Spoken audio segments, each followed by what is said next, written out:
Segway GT2 Airco 22 repair part 8. Alright, so I have gotten to the point where I've replaced the front wheel motor. Here's the old one. Got no air codes going. This is the original motherboard. So the problem was with this cable the entire time. Here we go.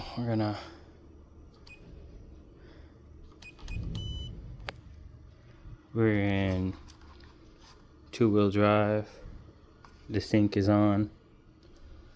Oh, what do you call it?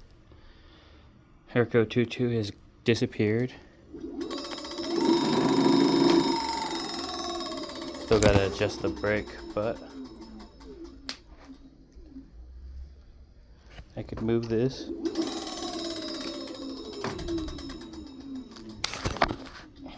Let me